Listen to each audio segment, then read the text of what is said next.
నైరుతి బంగాళాఖాతంలో ఫెంగల్ తుఫాన్ కొనసాగుతోంది. గడిచిన 6 గంటల్లో గంటకు 7 కిలోమీటర్ల వేగంతో కదులుతుందని వాతావరణ శాఖ తెలిపారు. ప్రస్తుతానికి పుదుచ్చేరికి, చెన్నైకి దగ్గరలో కేంద్రీకృతమైందని, ఈ ప్రభావంతో దక్షిణ కోస్తా రాయలసీమలో అక్కడక్కడ భారీ నుంచి అతి భారీ వర్షాలు కురిసే అవకాశం ఉందని పేర్కొంది. రైతులు, మత్స్యకారులు తగిన జాగ్రత్తలు తీసుకోవాలని అంటున్న విశాఖ వాతావరణ శాఖ డైరెక్టర్ శ్రీనివాస్తో మా విశాఖ ప్రతినిధి కీర్తి కన్నబాబు ఫేస్ టు ఫేస్. తుఫాను మరికొద్ది గంటల్లో తీరం దాటే అవకాశం ఉన్నట్లుగా వాతావరణ శాఖ అధికారులు అయితే తెలుపుతున్నారు. దీని ప్రభావంతో ఇప్పటికే తెలుగు రాష్ట్రాల్లో భారీ వర్షాలు అయితే కురుస్తున్నాయి. కొన్ని జిల్లాల్లో ఇప్పటికే మోస్తారు నుంచి భారీ వర్షాలు కురుస్తున్నటువంటి నేపథ్యంలో ఈ తుఫాను ఎఫెక్ట్ ఎన్ని రోజుల పాటు ఆంధ్రప్రదేశ్లో ఉండబోతుంది, దీని ప్రభావం ఎలా ఉండబోతుందనే అడిగి తెలుసుకునే ప్రయత్నం చేద్దాం. సార్ నమస్తే అండి, చెప్పండి ప్రధానంగా ఈ తుఫాన్ తాలూకా ప్రభావం జిల్లాల్లో ఏ జిల్లాల మీద ఎక్కువ ప్రభావం ఉండబోతుంది సార్? ఇప్పుడు ఉన్నటువంటి నైరుతి బంగాళాఖాతంలో తుఫాను ఇది ఈరోజు సాయంత్రానికి ఇటు నార్త్ తమిళనాడు, పుదుచ్చేరి మధ్యన ఉన్నటువంటి కరైకల్, మహాబలిపురం మధ్యన పుదుచ్చేరికి దగ్గరలో దీన్ని తీరాన్ని దాటే అవకాశం ఉన్నట్టు చెప్తున్నారు. ఆల్మోస్ట్ ఇది ఇక్కడ ఈ ప్రాంతంలో అయితే ఇప్పుడు ప్రస్తుతం నైరుతి బంగాళాఖాతం ఇది చెన్నైకి ఆగ్నేయంగా 110 కిలోమీటర్లలోనూ, ఇటు పుదుచ్చేరికి తూర్పు ఈశాన్యంగా అంటే ఈ డైరెక్షన్లో 120 కిలోమీటర్లలోనూ కేంద్రీకృతమైంది. ఇది క్రమేపీ నియర్లీ వెస్ట్ వర్డ్ అంటే ఈ డైరెక్షన్లో వెళ్తూ ఈరోజు సాయంత్రానికి ఇటు పుదుచ్చేరికి దగ్గరలో మహాబలిపురం, కరైకల్ మధ్యన దీన్ని తుఫాన్గా దారే అవకాశం ఉన్నట్టు చెప్తున్నాం. ఇది ఈ రైన్ఫాల్ బ్యాండ్స్ ఇవన్నీ కూడా యాంటీ క్లాక్ వైజ్ డైరెక్షన్లో మనకి విండ్స్ రొటేట్ అవుతుంటాయి ఈ సిస్టమ్ ద్వారా చుట్టూరా. ఈ క్లౌడ్ బ్యాండ్స్ కూడా అలాంగ్ విత్ ది విండ్స్ క్లియర్గా మనకి ఇలా ఈ డైరెక్షన్లో ఉంది.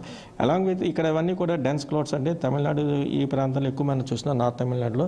దీంతోపాటు మనకి దగ్గరలో ఉన్నటువంటి వీటికి దగ్గరలో ఉన్నటువంటి సౌత్ కోస్టల్ ఆంధ్రప్రదేశ్లో ఉన్నటువంటి నెల్లూరు, తిరుపతి, ఇటు చిత్తూరు, అన్వయ్ ఈ జిల్లాల్లో కూడా డెన్స్ క్లౌడ్స్ ఎక్కువగా బాగా కనిపిస్తున్నాయి. They are going to maximum rainfall for this area.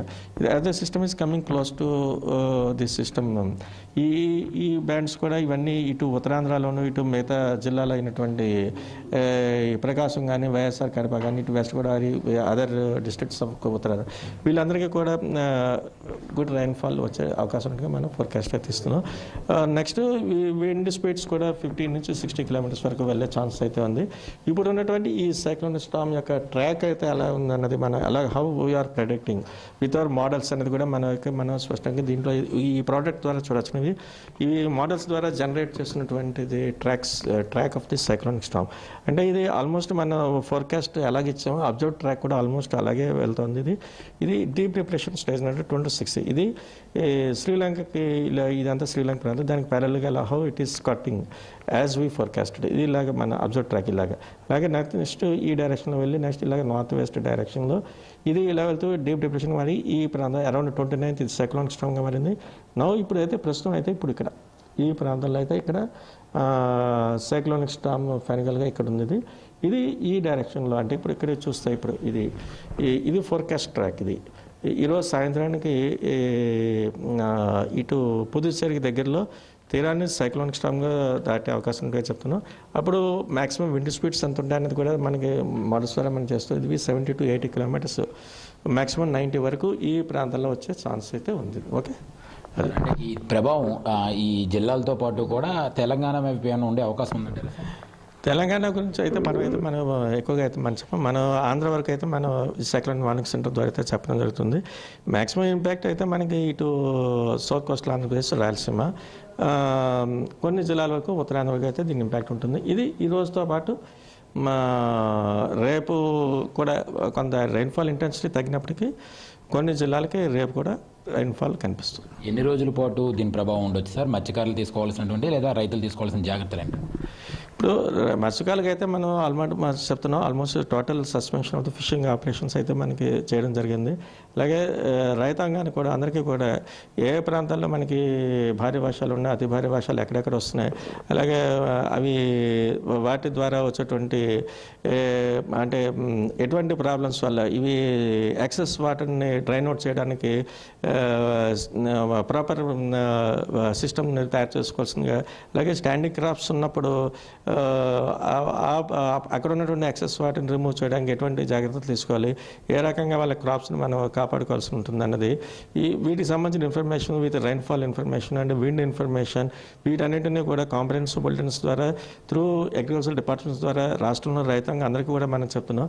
అలాగే ఈ ఫిషింగ్ ఈ షిప్పింగ్ ఇండస్ట్రీ వాళ్ళందరికీ కూడా ఎప్పటికప్పుడు మనం ఇన్ఫర్మేషన్స్ కూడా అంటే సీలో ఎటువంటి విండ్ స్పీడ్స్ ఏ మేరకు అంత రీచ్ అయ్యే ఛాన్సెస్ ఉంది, అలాగే అక్కడ వెదర్ ఎలా ఉండిపోతుంది, ఈ ఇన్ఫర్మేషన్తో పాటు ఏ పోర్ట్లో ఎటువంటి ప్రమాద హెచ్చరికలు జారీ చేశారు ఈ ఇన్ఫర్మేషన్ అంతా కూడా ఎంటైర్ షిప్పింగ్ ఇండస్ట్రీ కానీ పోర్ట్ అథారిటీస్కి కానీ వీళ్ళందరూ కూడా చెప్తున్నాం.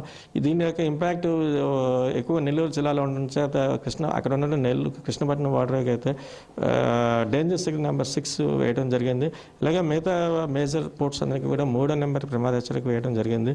ఇటువంటి ఇన్ఫర్మేషన్ అంతా కూడా ఎప్పటికప్పుడు మనం ఈ రాష్ట్ర విపత్తుల నిర్వహణ శాఖ ద్వారా కూడా అందరికీ జనరల్ పబ్లిక్ కానీ రైతాంగాన్ని కానీ మొత్తం అన్ని పబ్లిక్ అన్ని వర్గాల ప్రజలకి కూడా మనం ఇన్ఫర్మేషన్స్ను అన్ని సోషల్ మీడియాస్ ద్వారా కానీ ఎలక్ట్రానిక్ అండ్ ప్రింట్ మీడియా ద్వారా కానీ ఎప్పటికప్పుడు ఇన్ఫర్మేషన్స్ ఇస్తున్నాం.